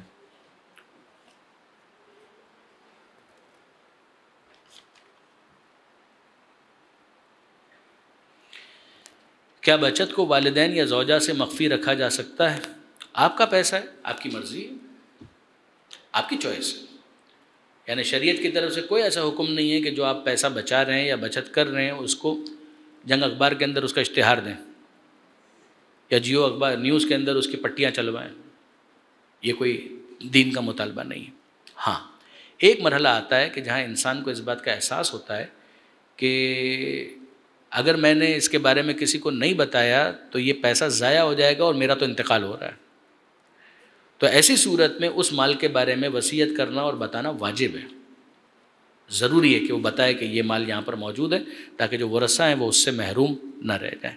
لیکن اگر ایسا نہیں ہے، روٹین کی زندگی انسان ایک گزار رہا ہے، تو اس کے دوران فرض کیجئے کہ اگر کوئی رقم وہ کسی خاص مقصد کے لیے مخفی رکھنا چاہتا ہے، مثلا چیریٹی کرنا چاہتا ہے اور نہیں چاہتا کہ کسی کو بھی پتہ چلے، تو شریعت کی طرف سے ایسی کوئی پابندی نہیں ہے کہ وہ دوسرے کو اطلاع دے. حتیٰ یہ کہ والدین کو بھی اطلاع دینا واجب نہیں قرار دیا گیا. مولا علی نے فتنے کے بارے میں جو کہا ہے وہ مولا علی کے وقت میں کس طرح سے دیکھیں گے؟ تفصیلی بحث ہے. کچھ تو ہم نے پچھلی مرتبہ اس پر بات کی تھی. ظاہر ہے کہ یہ آج کا تو سیشن، اس میں تو یہ جملہ ڈسکس نہیں ہوا، پچھلی مرتبہ ڈسکس ہوا تھا، اس میں بات ہو چکی ہے. لیکن یہ کہ امیر المومنین کی زندگی کے اندر جو امیر المومنین کا ظاہری خلافت کا پیریڈ ہے وہ تو حق اور باطل کی جنگ ہے. اس کے اندر جس طرف علی ہے حق اس طرف ہے، یہ بات واضح ہے. الحق مع علی و علی مع الحق، علی حق کے ساتھ ہے، حق علی کے ساتھ. پیغمبر اکرم ختمی مرتبت احمد مجتبیٰ محمد مصطفیٰ صلی اللہ علیہ وآلہ وسلم صراحت کے ساتھ اس بات کو ارشاد فرما گئے، اور اس کے اندر کسی خاص زمانے کی قید بھی نہیں ہے کہ 2 دن کے لیے یا 3 دن کے لیے، نہیں، علی الاطلاق. اور علماء کرام تشریف فرمائے جملہ اسمیہ ہے، جملہ فعلیہ بھی نہیں. الحق مع علی و علی مع الحق. تو وہ امیر المومنین کا ظاہری خلافت کا پیریڈ ہو، امیر المومنین کا وہ پیریڈ ہو کہ جس کے اندر ان کا حق ان سے لے لیا گیا تھا 25 سال سکوت کا، جو بھی ہو، جہاں علی ہے حق وہاں پر ہے.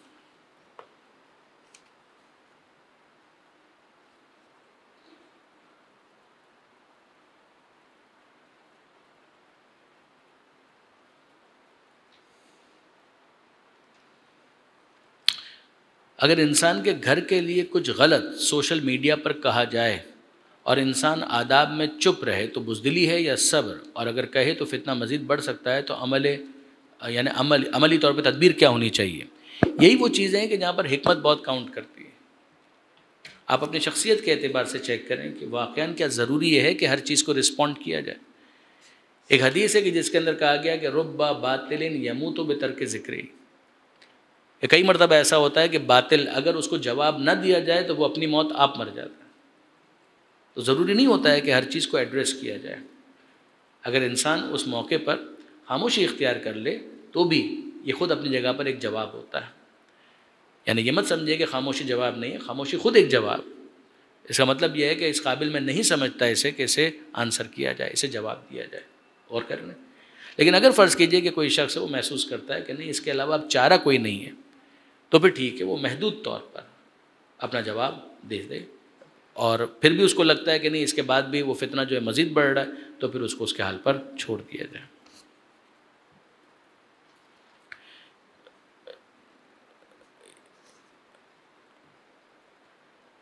ایپ کون سی تھی نہج البلاغہ کی؟ مسئلہ یہی ہے کہ جناب وہ ایپ ہمارے دوست نے تیار تو کر لی، مگر اس کو وہاں پلے اسٹور سے ہٹا دیا گیا۔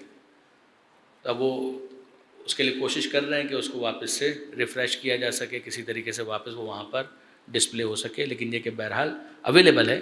یہ بھی جو انہوں نے شیئر کی ہے وہ واٹس ایپ کے ذریعے سے ہی شیئر کی ہے، لیکن ہے بہت عمدہ، ہمیں بہت پسند آئی۔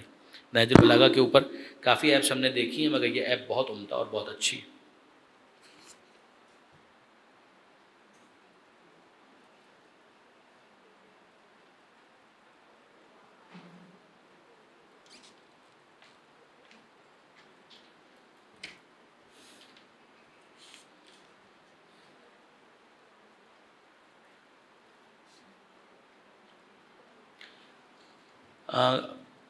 کسی نے یہ پوچھا ہے کہ جو آیات قرآنی ہم نے ابھی استعمال کی ان کا حوالہ کیا ہے؟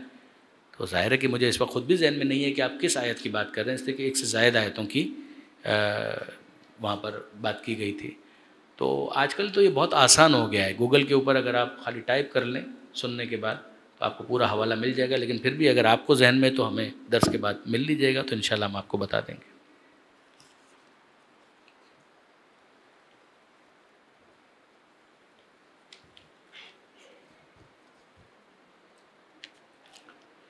یہ بات آ چکی کہ راضی ہونے کا یہ مطلب نہیں ہے کہ انسان اپنی کوششوں کو ترک کرتے، پوری کوشش کرنے کے بعد اگر نتیجہ وہ نہیں آ رہا کہ جو انسان کو مطلوب تھا، تو اسے پھر وہ رضائے پروردگار سے تعبیر کر سکتا ہے۔ اب یہ دیکھیے، یہ سوال جو ہے امپورٹنٹ ہے، میں قبول کرتا ہوں، اور اسٹارٹ میں ہم نے چونکہ آج ڈسکس بھی کیا ہے اس کو، عقائد، احکام اور اخلاق، یہ تینوں آپس میں انٹر لنکڈ ہیں۔ کیا اخلاقیات پر احکام کی گرفت نہیں ہے؟ ایک خاتون اپنی ساس صاحبہ کا کھانا نہیں پکاتی جبکہ شوہر اس کا پورا خیال رکھتے ہیں، اور ساس صاحبہ ضعیف اور بیمار ہیں، خاتون یہ کہہ کر صاف اپنا دامن بچا لیتی ہیں کہ یہ مجھ پر واجب نہیں ہے، اور خیال نہ رکھنے پر میں گنہگار نہیں ہوتی، برائے مہربانی کچھ بیان کر دیں۔ اب مسئلہ یہ ہے کہ جب آپ گھر کو کورٹ روم بنائیں گے نا، گھر کو جب عدالت کا کٹہرہ بنائیں گے، تو پھر یہ سب چیزیں ہوں گی۔ کچھ چیزیں ہیں کہ جن کو لمٹس کے طور پر اسلام نے بیان کیا ہے۔ اب مثال کے طور پر شوہر سامنے سے یہ کہنا شروع کر دیں کہ آپ کے لیے بھی شرعاً گھر سے باہر نکلنا میری اجازت کے بغیر جائز نہیں ہے، تو آپ اپنے کمرے کے اندر محدود ہو جائیے۔ اور ظاہر ہے کہ دوسری شادی کا بھی اختیار پروردگار نے مجھے دیا ہے، تو میں دوسری شادی کر کے لے آتا ہوں کہ جو پھر میری ساس، میری ماں کی جو ہے وہ خدمت کرے۔ پھر اس کے بعد یہ کورٹ روم بن جاتا ہے، اس کو عدالت کا کمرہ مت بنائیے۔ اخلاقیات اسی لیے بہت امپورٹنٹ ہے کہ انسان کے اندر اگر ایثار، قربانی، کچھ ترحم، رحم دلی، یہ جذبات اگر اس کے اندر مہمیز اور تحریک حاصل کریں گے، تو اس کے نتیجے میں انسان کے بہت سی مسائل اور مشکلات خود بخود حل ہو جاتی ہیں۔ شجاعت اور شجاعت میں کیا فرق ہے؟ یہ تو لغت کے معاملات ہیں، اصل لفظ تو شجاعت ہے۔ البتہ بعض شجاعت بھی پڑھنے میں بہت سے افراد شجاعت پڑھتے ہیں، لیکن یہ کہ اصل لفظ تو شجاعت ہے۔ لیکن یہ کہ شین پر آپ ضمے کے ساتھ یا پیش کے ساتھ بھی اگر دیکھیں گے تو کسی نہ کسی لغت کے اندر آپ کو کوئی نہ کوئی حوالہ مل جائے گا۔